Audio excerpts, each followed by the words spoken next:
All right, SNL live. Cody Stoots live from the owners' meetings. I'm live from H-Town. We got a lot to get into. It was an active week for the Texans. Something that we played on our show kind of made the rounds, the internet rounds, went viral about, I guess, kind of a long shot Texans prospect. Hell, we might his draft stock might drop as a result of that. Who knows? If he ends up on the Texans, he might need to thank us. Yeah, we definitely need to start with that. They also brought in a linebacker. DeMeco Ryans had some interesting things to say, and I have a game that I want to play with the people. Shout out to everyone in the chat. We're live every day at 4:00, today at 5 because Cody had to meet with the new Texans president. Let's just start there because I haven't met the guy yet. I kind of try to keep presidents at an arm's length. I mean, that goes back to working at the flagship and shitting on Easterby whenever I had the opportunity. So I keep these guys at an arm's length because they can kind of reel you in a little bit. But what were your takeaways from the new Texans president, since you did have the opportunity of meeting him first? He's a very down-to-earth guy, and he did not feel like, sometimes I think team executives and team presidents feel like they're like not one of the people. He wanted to learn. He's continuing to learn more about Houstonians, what the fans are going to want. He was asking me about hey, what type of beer does everybody, really like to drink? Is there dedication to craft beers? Is it just regular beers? We want to make sure everybody who has different beer tastes, they can get served when they come in the stadium. And then I talked to him a lot because he's got an extensive background with European soccer. I talked to him a lot about what'd you learn? How could you apply that to the NFL? He's like, you'd be shocked about how much crossover and diehard fandom applies from soccer to football. And he's like, those people just live at the stadium and around the stadium all day. And we have to, figure out ways to replicate some of that excitement for your team. And I was like, all right. So, and then this was the best story. He was the head of ticketing when LeBron left Cleveland. He sat with the general manager, watched the decision as LeBron left Cleveland when he was in charge of tickets. He's like, we had an interesting meeting the next morning. Yeah, that's crazy. Very, very crazy. My takeaway from him, I think it's good for the Texans to have guys who are trying to, in the front office. I don't mean this as a shot at anyone that was here previously or anyone that's still there, but I think when you get to a certain point, there's guys who are just trying to hang around, survive, whether it's just trying to embrace change while really just hanging on and not. But I think even Doug, to a certain point, Doug Vosick, there's some evolution that's needed to happen with the Texans. So I think new guys who aren't tied and maybe just I don't know what Greg. I like Greg. I thought Greg was fine. We had a lot of conversations, but I don't think it's a bad idea to bring in someone that wants to evolve and is thinking 15, 20 years down the line, as opposed to, hey, hopefully I'm here 5 more years and then I can retire and figure something out. So I don't mind evolution, especially for this organization. I tell you what, just talking to him and reading about him and listening to him talk it, they're gonna push like hell to figure out everything they need to figure out in these next 5, 6, 7 years before that stadium lease expires. And if there's some sort of way that they can make it work, so be it. If there's not, this guy's advised on some real big stadium projects in the past. Allegiant in Las Vegas, the one in LA with the Chargers and the Rams. So he knows how to build a new stadium, and he's been around a couple of new stadium builds. So if they want one, it feels like they got a real good guy in there. And if they want to make the most of what they do have, I mean, he's been a part of some of the most impressive stadium renovations ever too, with the way that he worked with Real Madrid. So they got a good guy in there for, the challenges that they're going to have. And I think he's going to try to push that game day as far as he can go too and make it even better. Yeah. I think the bottom line is that as long as they stay out of the way of media and let media do their job and don't really meddle in that too much, which he doesn't seem like that type of guy. I have no issue with it. I'm not a suit. I think you have to have a certain level of BS to be able to be that high up on the pecking order. But as long as you just keep it at an arm's length, that's fine. So as long as they don't mess with us, then all good. So we'll see how he does. I think they need to move the stadium. I've made that very clear. I think they need to get out of Houston and go somewhere on the outskirts and give them an opportunity to actually expand. Build it all. Yeah, Houston is just half-assed everything from construction projects to other stuff. So I wouldn't mind getting it out of the burbs and still be the Houston Texans. It'll be fun. It is SNL. Landry Locker, Cody Stoots with you. Shout out to everyone in the chat. So we talked about something last week and it kind of went viral. And and when I say viral, probably 6 people that aren't even in Houston kind of said, "Hey, I saw you on that McMillan clip." And it seemed like every draft expert kind of reacted to it. We played it on the show. I do find some humor in that there was kind of a serious talk in it because it's always one of the talking points when it comes to prospects. Like, does he like football? Does he care? Does it matter if he does? But we're literally wearing suits because we're playing Shark Tank. Yeah. And in the video, I'm literally saying, obviously, we're breaking this down, but we're also doing it tongue in cheek. I thought that was a little bit interesting and a little bit like kind of hilarious with the whole thing. But the clip itself has gotten a hell of a lot of attention when it comes to McMillan. And I want to get your thoughts on the on McMillan as potentially a prospect, because tonight I think there's a nightmare situation where the Texans acquire McMillan that I'll break down on the night stream. But what is your overall takeaway of the dialogue that generated from a clip that you dug up? I mean, you just dug up the clip. Like, it wasn't like we didn't post it we just discussed it here with the people, and it kind of took on a life of its own, which is fine. Somebody just took a clip from our show. Shout out to Mr. Optimistic. Yeah, Mr. Optimistic. And I mean, we're 850,000 views later. You know, people have a different understanding of Tetairoa McMillan, or maybe they didn't change their understanding of Tetairoa McMillan. I just want guys on the football team. If I'm the Texans organization, if I'm a fan, if I'm covering it, I just want guys that like football.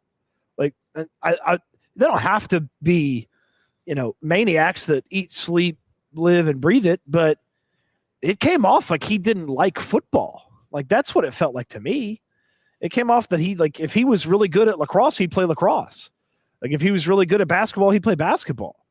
Like, and I juxtapose it with Tyler Booker, the lineman from Alabama, when I talked to him at the combine, and he's like, people ask me, what's my life been like, with football, without a football?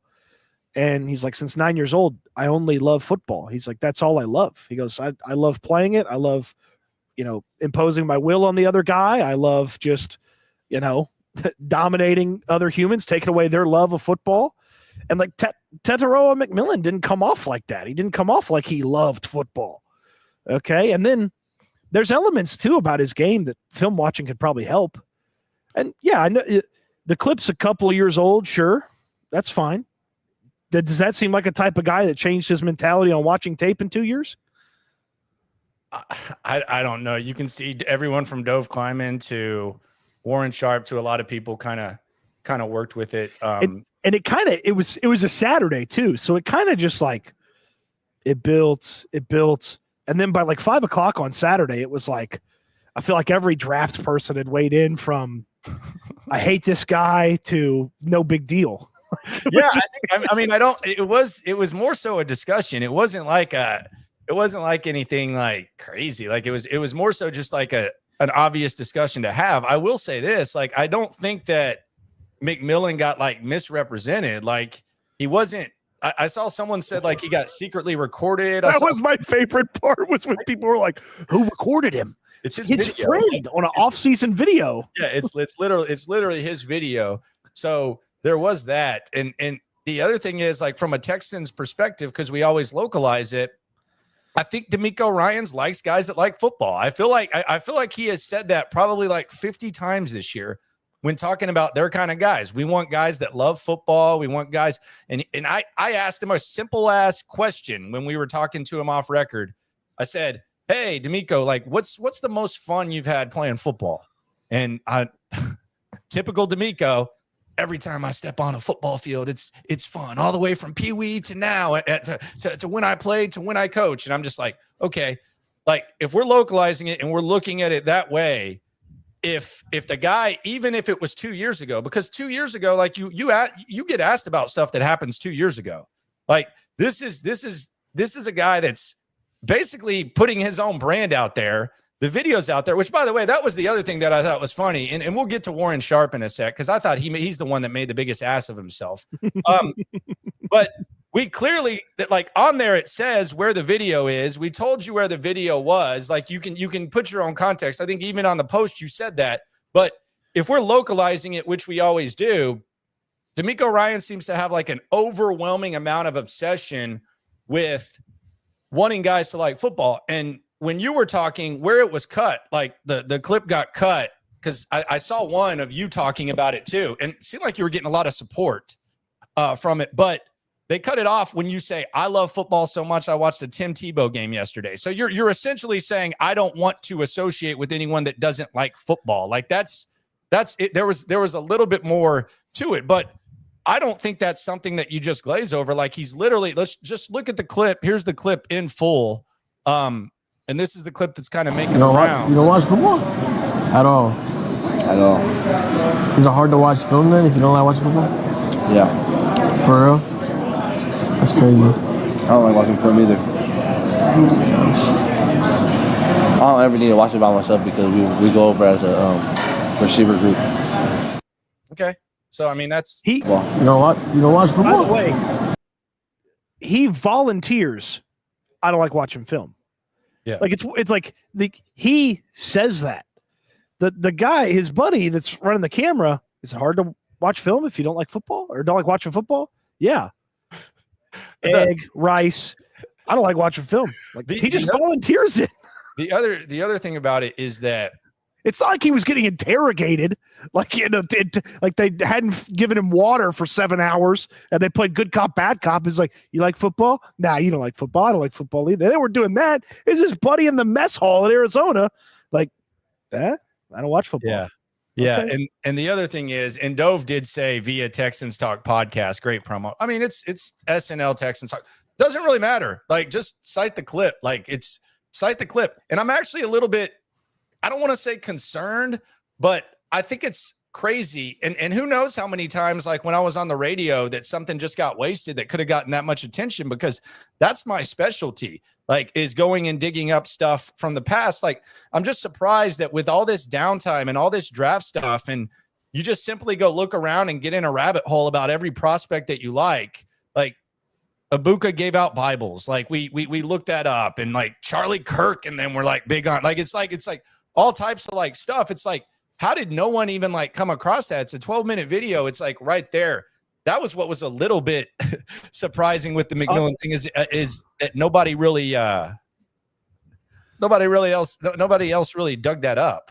Oh, it all after watching like the people react to it after seeing it, like everybody on SNL saw it. And we talked about it and we had a big conversation about it and we had some fun with it. But then after watching that, I was like, all right, time to be a private eye. Let's go investigate all these prospects we like. Like, if we find out that Tate Ratledge is actually a vegan, we'll know. Like, I'll go find it. But looking at that big boy, he ain't a vegan. But like, all I thought of was like, I got to put on the private eye hat for everybody now. Like, we got to find out everything.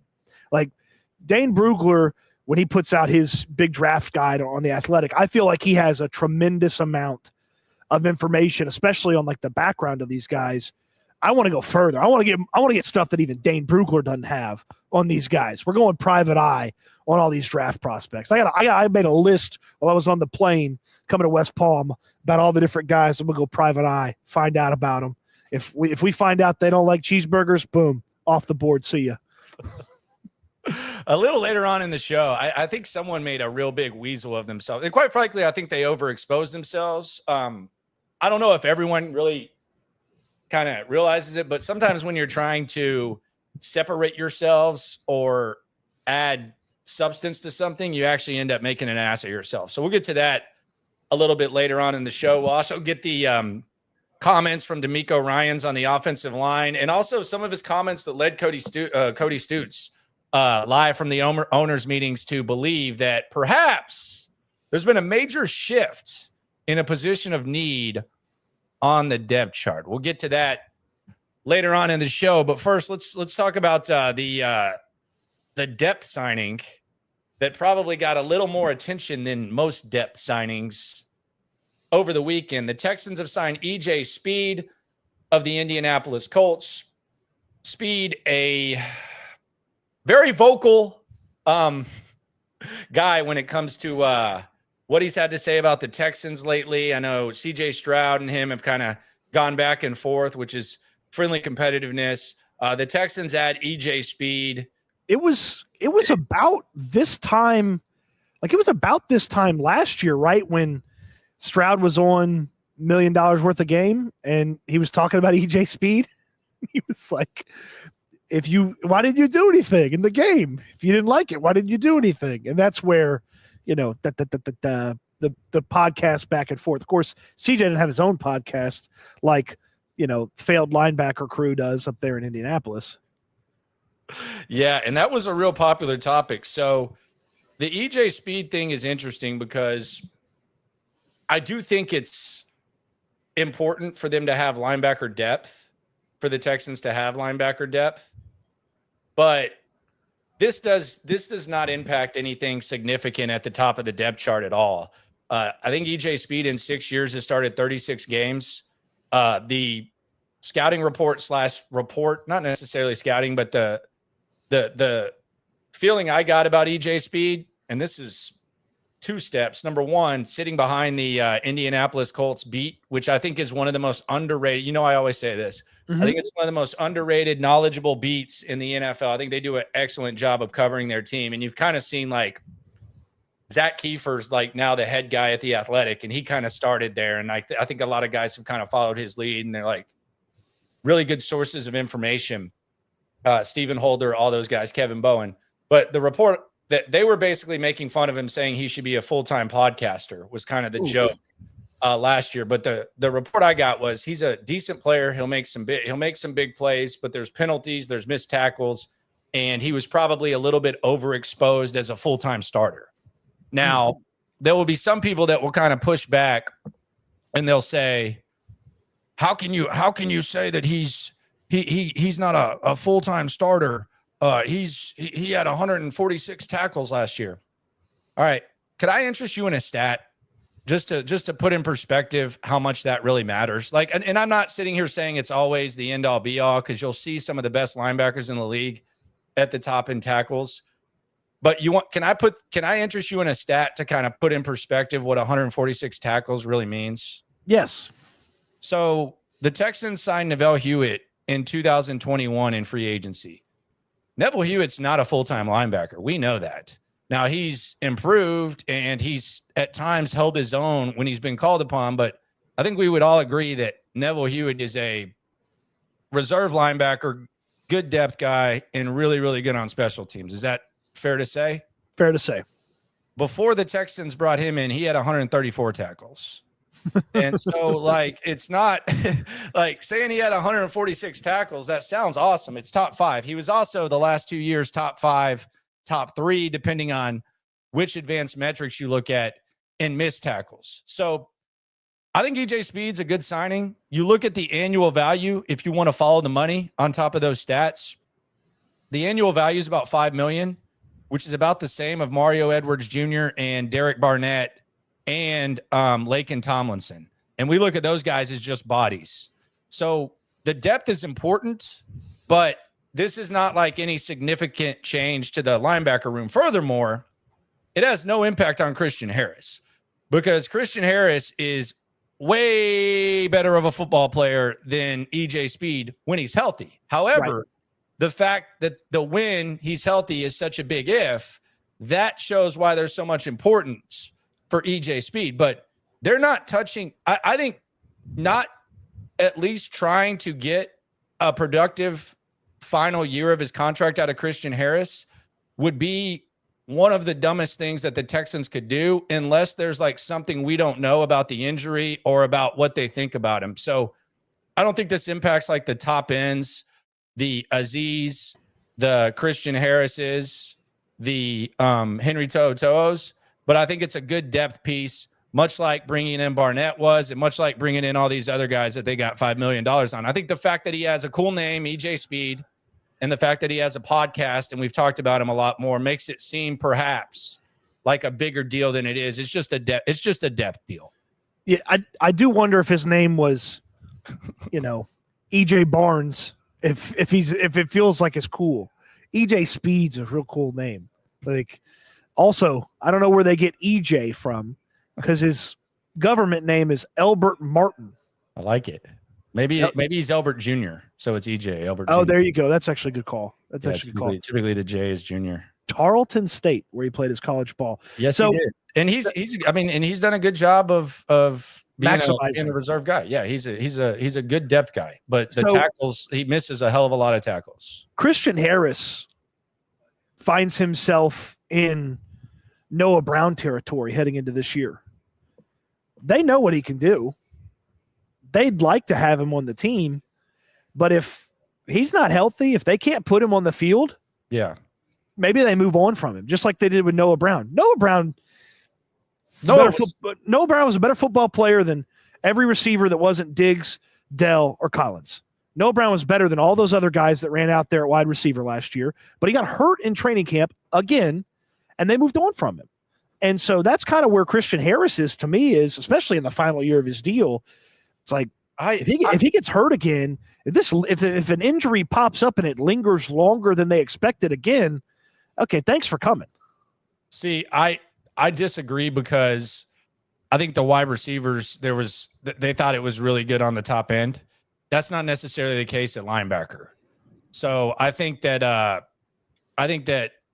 Christian Harris, first of all, we've seen him play at a really, really good level with DeMeco. It's really cheap. I think it's a couple $1 million. So if he gets hurt and he's not able to do anything in camp, then maybe they do something. But I just think I'm buying Christian Harris stock. I'll put it that way. I'm buying Christian Harris stock. Oh, it's the perfect time to buy it, because it's in the tank. It's in the tank right now. Now, you might have some hope that it's going to bounce back, but I mean, DeMeco Ryans said it today. He took too long to get back from the injury, and it kept him out much longer than anybody expected, and he never really got in a groove. So it's like that injury ruined his season, and now you go into your contract year season. Go make something of it, go make it happen. And if you do, either the Texans keep you and make you an important piece of the defense, or you go get paid somewhere else. There've been linebackers get paid off of 1 year. I mean, Christian Harris, he has a good year for the Texans. He can go make a couple million somewhere else for somebody. With his age and the versatility to his game, I'd love for him to show up at camp and be healthy and be the guy that finished 2023. If they have that guy, plus Azeez Al-Shire, plus, I got to imagine, nobody ever thinks their guy's going to get worse. I got to imagine Henry To'o is going to be at least the same, maybe a little bit better. Like, you all of a sudden you continue to build out this defense, and you start thinking about not only the starters, but even the depth and kind of the guys you can rotate in and the way you play different things. Like, they really different styles of defense. They really couldn't rotate linebackers last year. They didn't trust Henson and Hewitt. So, like, Speed, you at least trust to rotate in. So I could see a scenario where we see more 3 linebacker sets, like that they kind of went away from because of the Harris injury and the lack of depth. So that's all Speed is. Speed is a depth guy, and it's a solid depth guy. So that's where that is. DeMeco seemed pretty excited about him when he got asked about him today. Yeah. I mean, he should be. He likes linebackers. Yeah. We need DeMeco Ryans pulling a Nick Caley talking about how much he likes linebackers. I like linebackers. You can find it. I can promise you can definitely find it. But the Neville Hewitt example is the best I can use. He was right up there in tackles too. So yeah, just keep an eye on that. EJ Speeds, it's a cool name. It's a bigger name than around here than it is most places, but follow the money, follow the stats. Well, take it from people who were talking about him when he was in Indianapolis and after. It's a depth signing. Nothing more, nothing less. Well, Good depth signing. Nothing more, nothing less, though. And if he keeps, Jake Hansen and Nick Neiman as special teamers when somebody gets banged up, good signing. Yep. Good signing. Yep. Depth pieces, man. And you can't rely on Christian Harris. So you need insurance. You need damn good car insurance. Like basically, like there is no insurance on Christian Harris is like a 16-year-old that got in a wreck with a Mustang. Exactly. It's through the roof. Yeah, it's through the roof. And like it's the insurance of having Hansen and Hewitt is basically there is you don't have a deductible. You have a deductible with EJ Speed, so it's a good depth signing. I'm not trying to minimize it. I'm just saying, don't sleep on Christian Harris. I think Christian Harris is going to have a good year. It adds to something that DeMeco Ryans is like. I don't want to say he's hammered at home, but he has constantly brought it up this offseason about they want to have a deeper team than what they've had in the previous years. He said it last year when he was specifically talking about safety because he didn't want to start DeAndre Houston Carson in a playoff game. But he mentioned about the Eagles. He's like, they just kept having guys. Like they're a very deep team. They had a lot of guys at every level, and that they continue to just give themselves depth options at a lot of spots. Now the top end at some of these positions is better. The top end at defensive end is incredible compared to say the top end at offensive line, but they continue to give themselves options. Yeah, there's a lot. It feels like training camp's going to be the Junction Boys. Like they might throw the pads on day one and just go at it. Just like, let's go. Well, it's interesting you bring that up because you brought up the C word and we heard DeMeco say it. So let's get to some biggest takeaways from DeMeco Ryans. Cody Stoots is live at the owners' meetings. You mentioned the word competition. I think that DeMeco Ryans mentioned it 4 or 5 times in his 15 minutes media availability. What were your biggest takeaways from the head coach? I mean, ton of offensive line talk. I mean, the conversation around this offensive line is they're going to use all these guys against each other and with each other to figure out who the 5 best guys are. And he made it very clear, and I know he can say this in March in West Palm Beach, but it's not. He made it very clear that nobody's given a starting spot on this offensive line. We need 5 guys to go out there and earn it. And then I'm like, well, Cam Robinson makes $13 million a year, so he kind of all the bread there. All in the bread there. He's going to be the left tackle, but he had a lot of nice things to say about Lake and Tomlinson. Obviously, they crossed paths in San Francisco before Tomlinson signed up here with the Texans.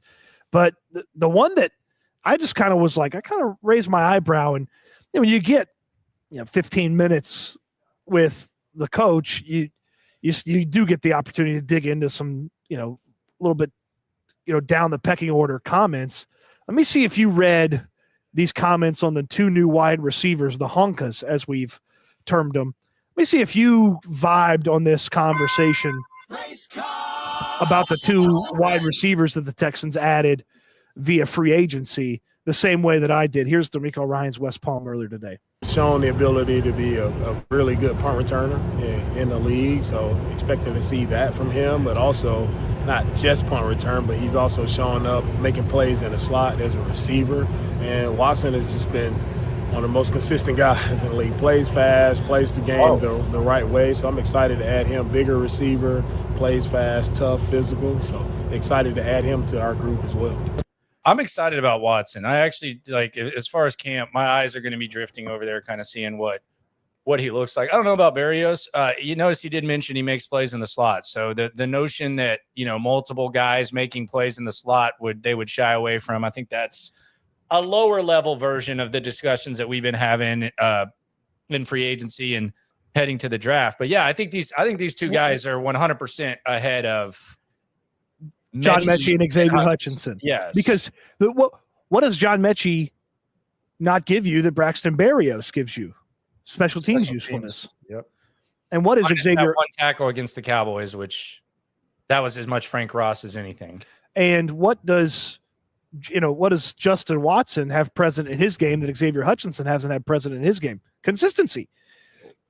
Like 2 skills that those guys possess that the 2 guys that they're fighting for roster spots don't possess. And we finally, I don't know, nobody reported it. I just finally looked it up. I did not realize Justin Watson got a 2-year, $5 million deal with $3 million guaranteed. Like, he's on the roster. Like, they're not wiping away $3 million for a 5th, 6th wide receiver. Like, I mean, he feels like he's on the roster. So we might be even doing him a disservice talking about him in the Mechie, Hutchinson, Barrios 5-6 range of this wide receiver depth chart. It feels like Watson, especially with the way DeMeco talked about him. He talked about him like he was freaking Cooper Kupp. I mean, that's one of the most consistent players in the league. Yeah, I mean, that's great if that's the case. But yeah, that'll be something to watch. I mean, he's got a hell of an look. If I was a free agent wide receiver and I wanted an opportunity to shine and I wanted as good of a football team as possible that would come with that opportunity, I think this is the perfect opportunity for a guy like Watson to not be on a crap team and have an opportunity to be able to showcase if he's got anything. So keep an eye on that. I look forward to seeing what that competition looks like. And let's see here. Justin Watson has played in the Super Bowl the past 4 years with 2 different teams. So, maybe there's a good luck charm. What else do we got from DeMeco? Anything else that stuck out with the head coach of the Texans live at the owners' meetings? Well, I want to play this for you because Laramie Tunsil said that the Texans told him he was traded because they had to go and they had to go pay the young guys. Which can be true. There can be multiples. And then there was a lot of buckets of water on 2 sticks on some people's backs the past week about, well, this wasn't about the culture. This wasn't about toxicity. This wasn't about, anything Laramie Tunsil did or didn't do. There's a lot of that. And so I asked DeMeco Ryans, I said, Laramie said it was the money. So was that the driving force behind Laramie Tunsil being traded? And I thought that the way DeMeco Ryans phrased his answer was intriguing. Here it is. We also, through Stingley's extension, I think everyone can see the message there. We want to send a message to all of our young guys. And when you do it the right way, guys like Stingley, Nico, young guys who came in and they played really well for us, became top players in the league at their positions. We want to reward those guys. I don't want everyone to see that, man, we're going to reward guys for doing it the right way. Does DeMeco golf? Actually, it's funny you say that. Had the conversation with him before we got going. He does not like golfing. Yeah, he likes to play. Yeah. He likes to play 9 holes once, and then that's it. My guy takes too much time. He said. My guy takes too much time. That might be your bond. But think about the 2 guys he used as an example. Nico Collins, off-season activities, always there, was at the facility all the time. Derek Stingley mentioned that to you at the end of the year before Stingley got his cut. Like, man, Nico was here all the time. They took care of Nico. Stingley's around all the time. Both guys furiously working to get back from injury every time they get hurt. Like, you hear the rumors that Nico's like beside himself that he didn't play in the Lions game. And then it's like, well, then there's Laramie Tunsil, who sat out 3/4 of a season because his thumb hurt. He didn't like David Culley. Like, the right way gets rewarded. And then look, Laramie Tunsil's going to get probably a big contract in Washington after this year. It's probably going to happen, but just to act like there's no shift in that offensive line room without Laramie Tunsil is ludicrous. And they even said as much. Well, now the offensive line room is going to follow one voice.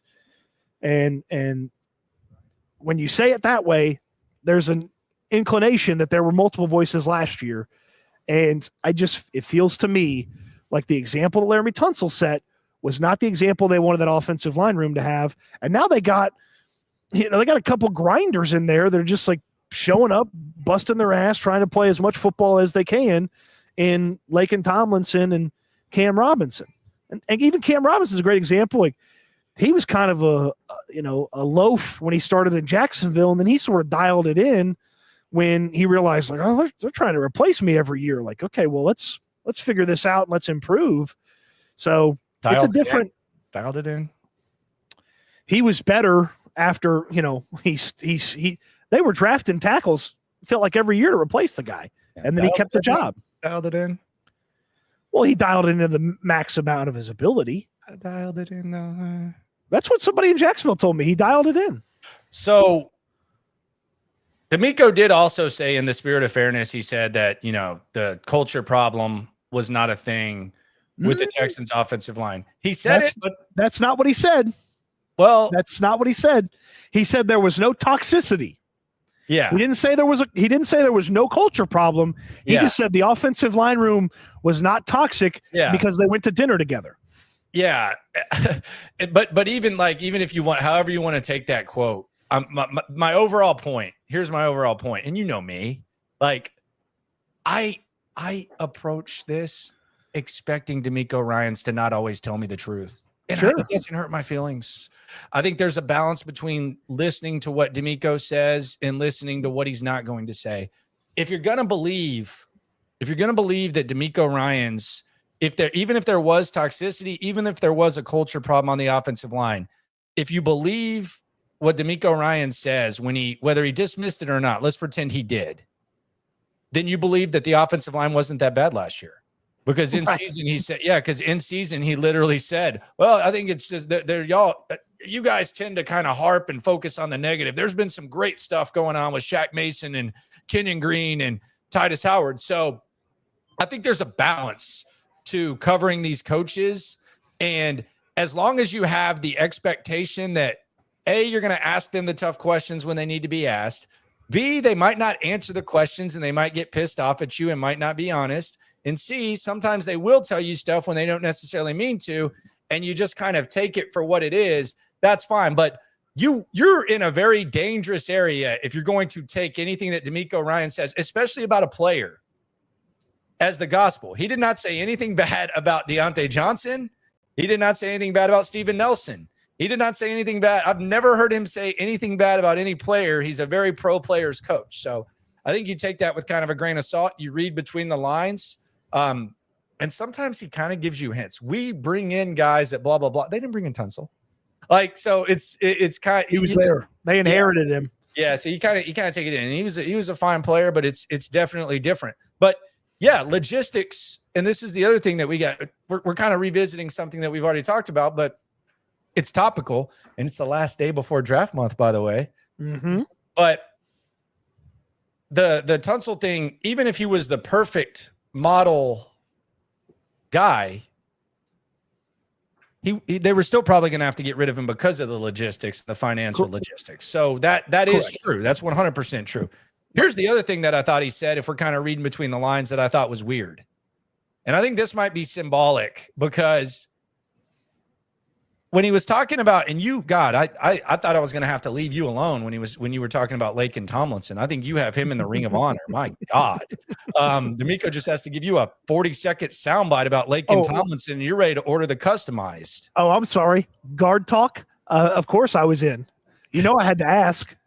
God, dude. The best part is we do it DeMeco for 10, 12 minutes or whatever. Anything else? And I was like, actually, I'd like to talk about Laken Tomlinson. What number is he? I don't think they've assigned numbers yet. I think they're probably going to let the rookies get in here and get some numbers first. Do it all at once, maybe.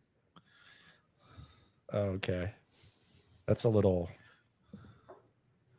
interesting. I'm trying to get you a little something here. Hold on just a sec.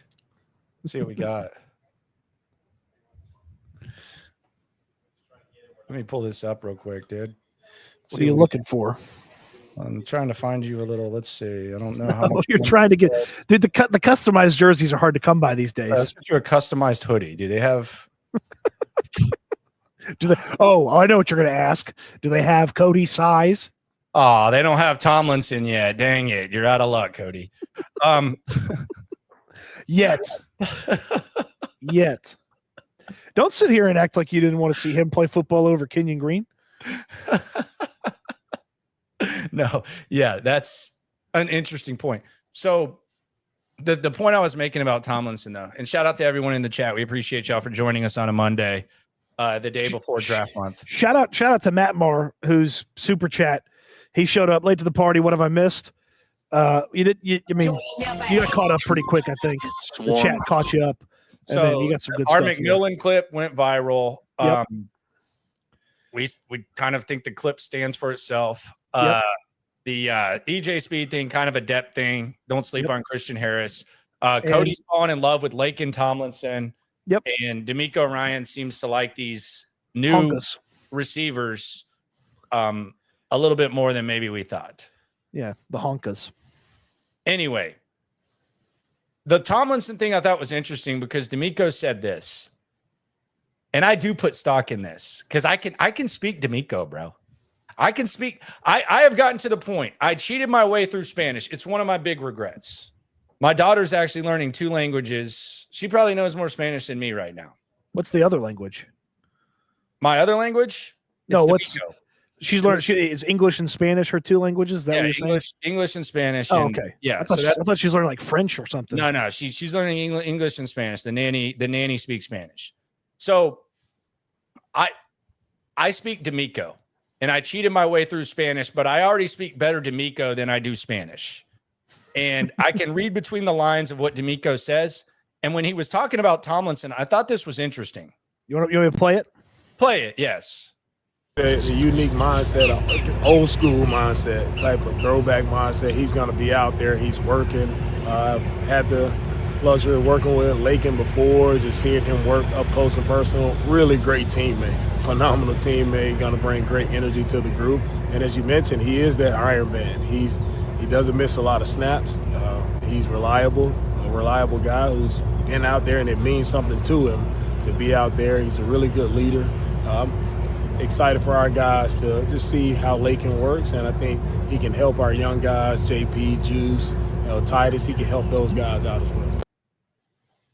So my thing with that is he said it's a unique mindset.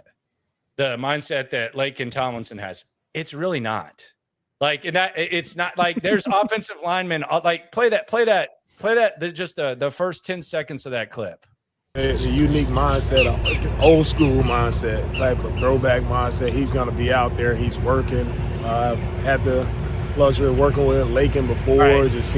He's old school. He's out there. He's working like that. I feel like there's most teams in the NFL have offensive linemen with that mindset. And that's why it's kind of weird when you have a guy who has like Laramie Tunsil, who has kind of a diva wide receiver way in which he carries himself. And it works for him.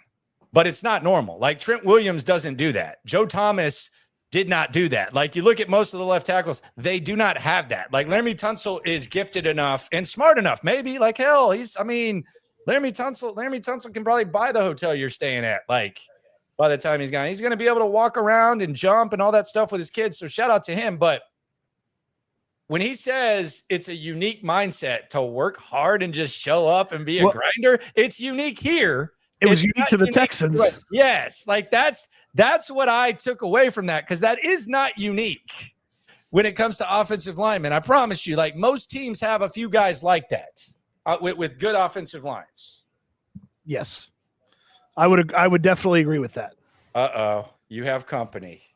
Let's go. Swarm. All right. Matt Marr is with Cody on the Tomlinson train.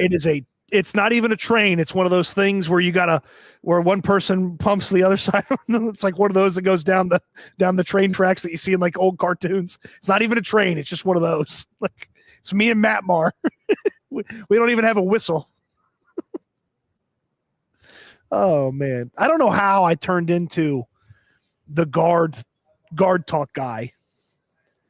When I have What do you mean you don't know how you turned into the guard talk guy? When I have a disdain for how important people overrate tackles. Like you would have thought that would have carried over to the interior, but it doesn't.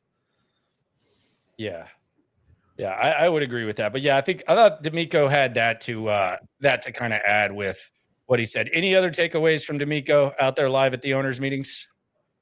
I think that's a pretty good summary.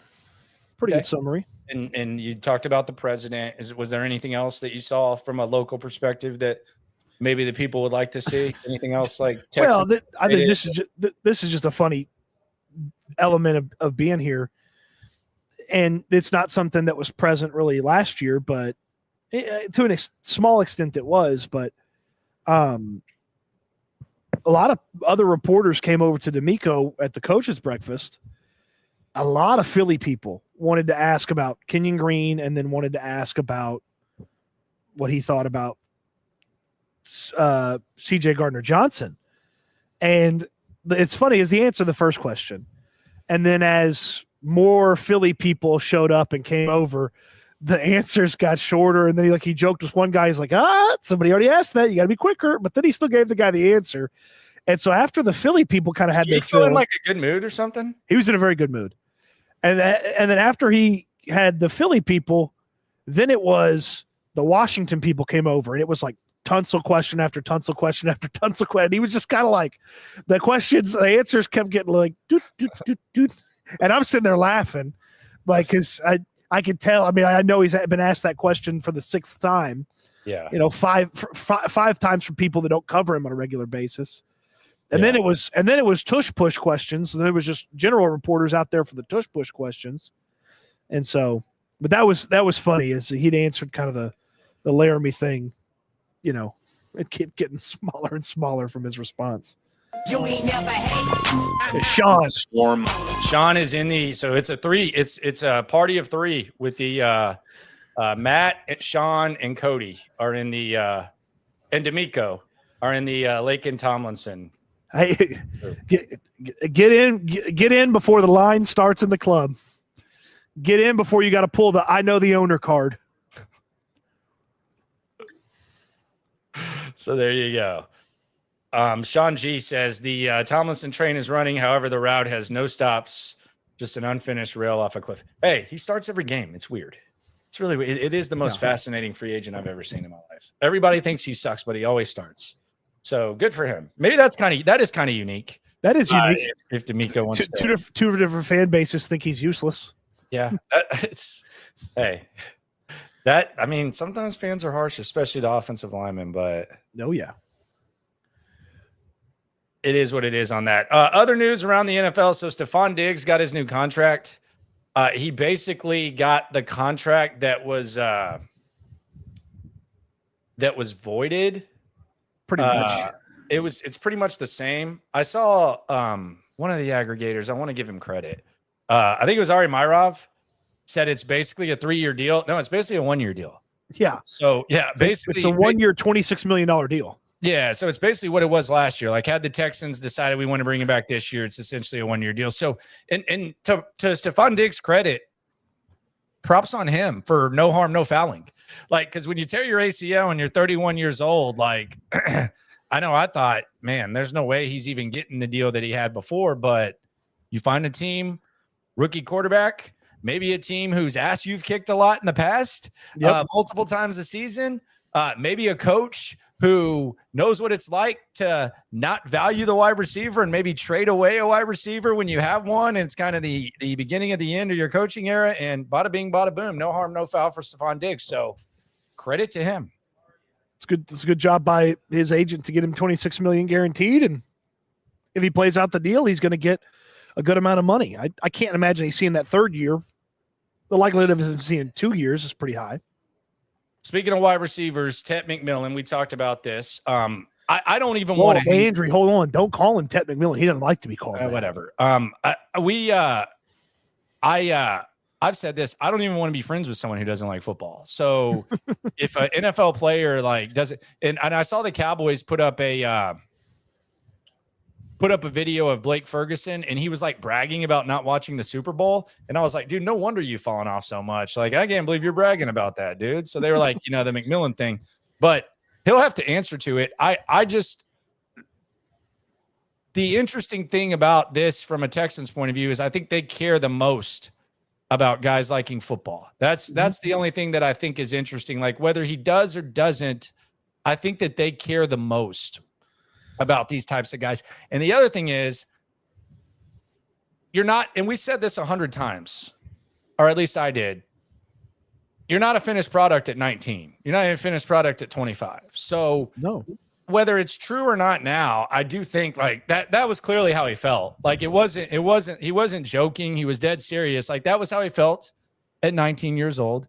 And a lot of times you can kind of will yourself over. Talent can carry you in college. So, like maybe he kind of snaps his fingers. I will say this though. I think if the Texans are going to get him, they're going to have to like him enough to probably trade up, whether that's over Green Bay, over the Chargers, depending on, I think the money spot of the draft, unless there's just like a massive splash in the top 10, is Dallas at 12, because they could be the team that takes a wide receiver first, although there's other possibilities. But I do think they're going to have to probably like him enough to trade up. And if they don't, then I think that there's real problems. I think there's, if he falls to you, and I'll get more in depth on this, I think there's real problems there. Whatever the problems are, whatever they are. No one thing should eliminate a guy. It's always a combination of things that should take a guy off your, desire to draft him.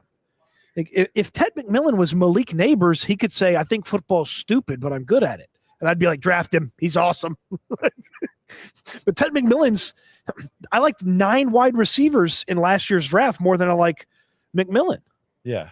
So yeah, it's a weak draft. So if he was far and away the best wide receiver in this class and was super awesome, if he was Marvin Harrison Jr., if he was Malik Neighbors, that wouldn't matter to me. He's got questions about how he plays football and how it's going to translate to the next level on top of this, which could lend itself to, hey, is the work away from football exactly what it is for other guys? Like it just kind of all starts to build up on itself. It's a very worthwhile concern to have about a guy if he doesn't like football. Yeah. Does everybody like their job? Like we're lucky. We love what we do. Yeah. Not everybody likes if you treat it like a job, it's going to suck. Yeah, I agree. I Must Pandaline says this ain't last year. Yeah, but it definitely ain't. Yeah, which means that sometimes guys are being talked about higher than they should. It's like a quarterback. Like if it's not last year when it comes to quarterbacks either. So does that mean that if Jackson darts there just because he's not competing to get drafted with Caleb Williams, Drake May, and Jaden Daniels and Michael Penix and Bo Nix, does that mean you just take him because he's there? Nah, you can pivot and you can go other areas. So that's the point of it not being last year. It's a symbol of how suspect this wide receiver draft looks. So correct. There's that. We talked about the clip that you dug up on McMillan. I thought the Warren Sharp analysis was really weird. And the way that he put it out there was just really strange. And I just go ahead and read for the people what Warren Sharp said. A clipped video from a podcast is making its rounds showing wide receiver Tetairoa McMillan saying, I don't watch football. I don't like watching film either. The host said it was from the off season, as if it was a recent recording. I want to clear this up. The video was filmed 2 years ago after his freshman year when he was 19. He talked on the full behind the scenes video, link below, about how his goal is 1,000-yard season. He then recorded back-to-back 1,300 plus yard seasons. McMillan will turn 22 next week. He's probably changed since spring 2023, and regardless of his current 2025 take on watching football film, just wanted to clarify the video was not McMillan talking this offseason, but a 19-year-old after his freshman year several years ago. Which we said. But I think this is interesting because I think Warren Sharp's really good with numbers, but outside of that, like when you start getting substance, and I don't even really follow Sharp because he puts numbers that are just out of context. But I think the way in which he kind of laid that out was pretty cheesy, honestly, and pretty meat watchy. I don't think he can make a case that it was, just trying to add some clarity. But let's just look at this, and this is where numbers have substance. So a clip from a podcast surfaced. You're not even specifying where it came from. then he kind of made it seem like you were misleading, and that wasn't the case either. The name of the video is The Off Season. Yeah, and it's right up there. So I thought that was weird of him, and then the notion that he had 1,000 yards is as like some sort of like thing. Let me just pull this up real quick. CFB stats, by the way, if you ever want college stats, CFBstats.com is the best. The best. So let's just do this real quick. Like he had 1,000 yards. Okay, that's awesome, dude. Okay, this is 2016. Look at all these guys that have 1,000 yards. Tell me when you've actually heard of someone. Zay Jones, Trent Taylor, Richie James, Chad Hansen, Tawan Taylor, Amba Etatalo, Anthony Miller. We can keep going. Noel Thomas Jr., Thomas Spareback. There's Michael Gallup. He played a little bit. Austin Carr, Tanner Gentry. Like, man, Ryan Switzer was so good in college. Shout out to Ryan Switzer at UNC. Jamon Moore. Like, we can do this all day. Like, he had 1,000 yards. Like, that's like what you're going with. Like, we've got. I hope his goal was to have 1,000 yards. Like that, we got to like 1,000 yards for a running back in the NFL is not impressive anymore. 1,000 yards for a wide receiver, like we got to reconfigure these standards. I just think sometimes these guys who give good information, like as far as numbers, they get on Twitter and they start kind of feeling themselves, and then they try to act like they're a voice of authority. And it's like, you're kind of exposing yourself when you start using numbers out of context, and you say that you want to be clear. Like you should want to make it more clear where the clip came from and what the person actually said if you're in this business, unless you're just like someone who just needs to post numbers and kind of meat watch. And the reason why guys like him meat watch is because they think that they're above like people that are in media, and they think that they're above fans. So then they talk about players and stuff, but he when he tries to add context, it's just kind of a struggle. Like it's like third down run percentage, and there's no substance to it. If your take was, man, I hope Tetairoa McMillan has changed since he said this 2 years ago, that's a good take. But I said it. Yeah, like yeah, hey, this is 2 years ago. If it was, I don't give a damn if it was last week. He said it. That's something that's on the record. Him saying he volunteered that he doesn't like watching film. Like, come on. Yeah, that's the whole point. Is I just thought that was a weird, like, allow me to bring some sense. I'm going to bring some sense to a clip while breaking down a clip that I'm not bringing sense to. Yeah, like the guys are literally in fucking suits playing Shark Tank. How about these guys are having fun playing Shark Tank? But this clip was intriguing. And he can make the case that he's trying to make it clear, but I thought it was a weird, and I just think it's kind of, his whole thing is just kind of numbers, but he's like, hey, let me bring some clarity to this. Thanks, man. Appreciate you, brother. Thanks for the, thanks for the clarity. When the clarity is in the room, let us know. I did not understand it, man. Like at all. The coach's photo I thought was interesting. Andy Reid looks like he's losing some weight. Andy Reid has lost some weight. Andy Reid looks like he's lost probably 50 pounds. He's much trimmer. Yeah. Let's see. You can't quite totally see it over there, but look at Mike McDonald. Mike McDonald. I'm at his table. Look at you. Sean McVay, 2 tables over. I'm going to try to be annoying, not Rams reporter, and go ask him about something about the team that I cover. No, ask him about Nick Caley. That's exactly what I got to go talk to him about tomorrow. Got to see what McVay's going to say about Caley. Yeah, I mean that's good information to get. I think that might be some of the most important information to get, quite honestly, because we don't know about him. Like, Sean, tell us something. I'm trying to think, is there any other NFC coaches in here that he would have crossed paths with? I don't think so, huh? Who, Sean? No, Caley. Like, there's Belichick's obviously not here, so you can't ask him.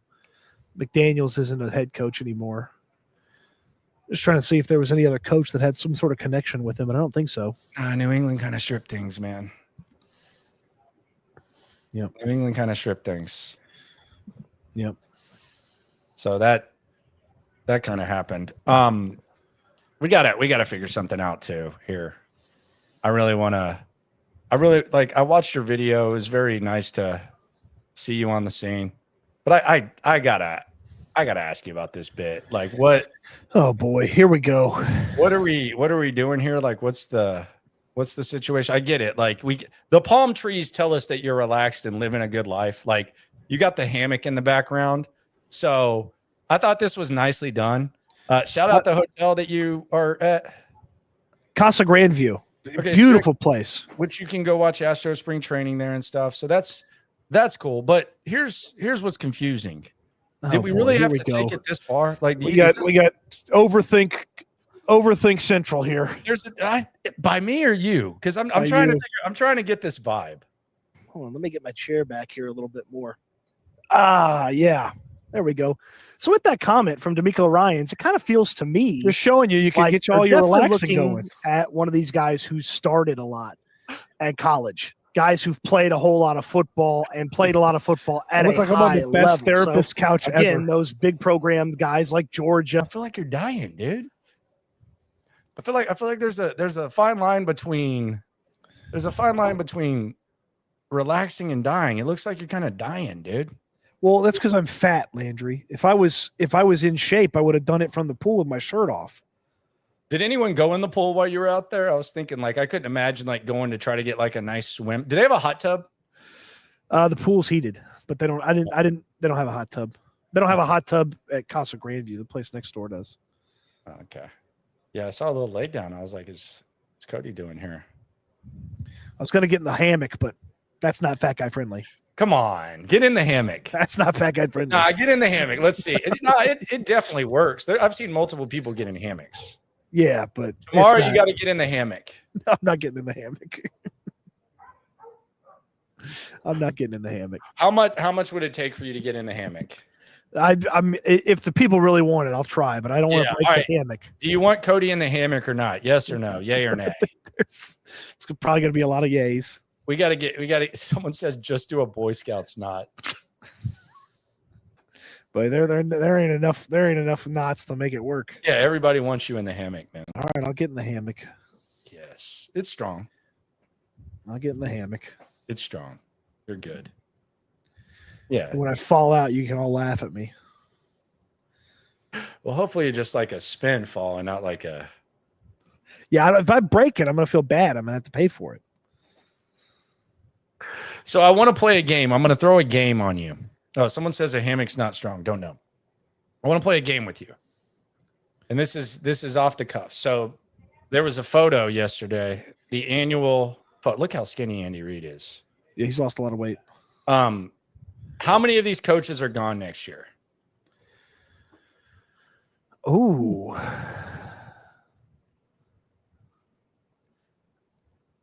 5. All right. Well, Raheem Morris wasn't in the picture, so maybe he kind of can see the future. Nah, I think He's okay. All right. So who do you think is gone? Dable?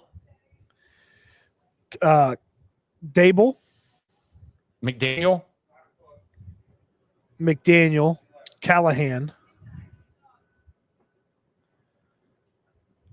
Todd Bowles. And Stefanski. I love Todd Bowles, man. Stefanski? I think it'll be a mutual see you later.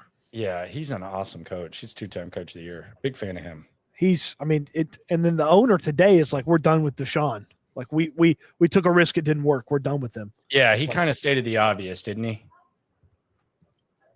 Jimmy. Yeah, I mean, we knew that was where it was headed, obviously, but yeah, Callahan's out of here. The Rhino, he wants to see me. Okay, I'll get in the hammock. All right. Rhino just wants to see you in the hammock. $5. Yes, I'll get in the hammock. All right, and you have to be live. Live. I'll get a video of it. Me getting in the hammock. You have to be live, and you have to handle it that way. I promise I won't edit the hammock video. All right, so there we go. All right, appreciate everyone for rolling through. Shout out to the McMillan controversy. I think it's good dialogue. I think it's a good conversation. I think it's yearly dialogue, really. Yeah. Not a finished product at 19, but you go back and kind of answer those questions. So shout out to Private Investigators SNL, who will find out more about prospects as we go along. Yeah, straight from his own like presentation.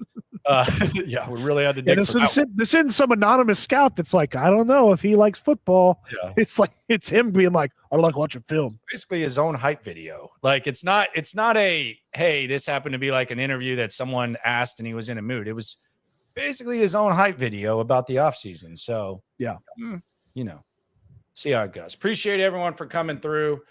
Be sure to like, be sure to subscribe, be sure to ride along.